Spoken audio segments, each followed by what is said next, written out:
Cái nó đã chờ. Cái nó đã chờ. Nhưng mà nên cây. Nhưng mà nó gan cho chị. Gai chị. Cây. Gai chị.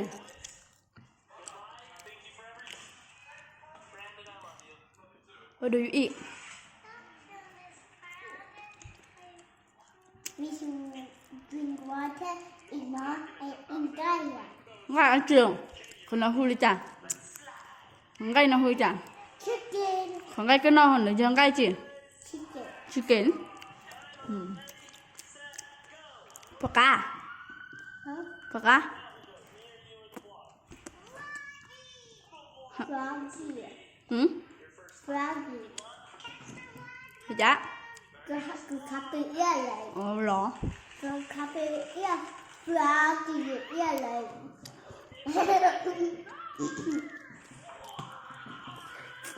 Paka. Paka nữa. Nó cho ở một bữa. Okay. Nó cho cũng chỉ tao cái nào. Chống đủ lìa ấy. Để cụ bài có bữa có nhói là nó hả. Bùn hả. Mình phải đi bên lúc table nó bé. Thôi ý nhá bé mà. Nó bên lúc table nó nhỏ. 다시 나 베르테 뭐냐 나.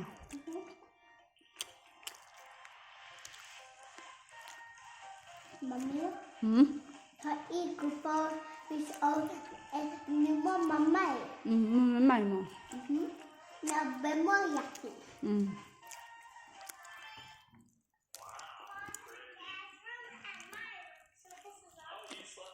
Nó mở hả mà. Nó mở nè. Bây giờ cái chụp ra hả? Bây giờ cái chụp ra cái xin nó mở nè. Nó mở tôi thấy gì xếp ra. Mami có sự sai của. Sai mà. Sai cái nó mở. Có lúc bé mà đi xe bắt xong rồi. Có lần bên mẹ sẽ bắt xong lại. Chúng ta ăn từ lúc bé mà đi xe bắt xong rồi. Em cái là món gì? Muốn bắt xong rồi. Món bắt xong lại.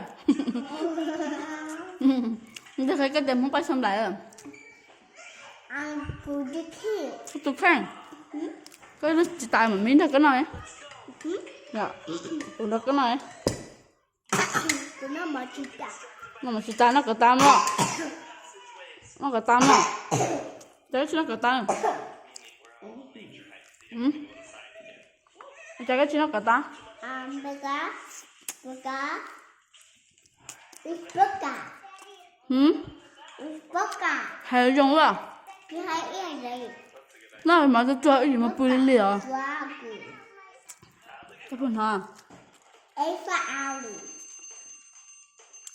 Cái là món gì? Món bát xong rồi. Món bát bà lý phạm. Gì à? Cái nhà lúa gió chị. Hả? Cái nhà lúa gió chị. Lúa trẻ. Lúa trẻ. Nhà lúa gió. Hai mà. Là lúa trà. Cú. Nhó. Đó. Lúa gió. Lúa giò. Khơi 기분. Cái 기분.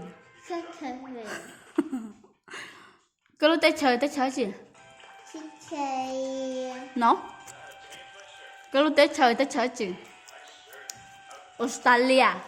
Australia. Yeah. Cái lúc school nèm như bé hú chả? Australia. Nó. Cái lúc school nèm à? Khơi 기분. Permanent school.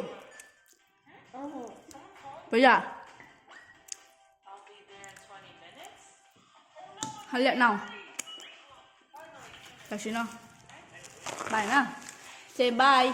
Bye. See you nào. See you again. you again tomorrow. Bây giờ mà. Hả? Okay.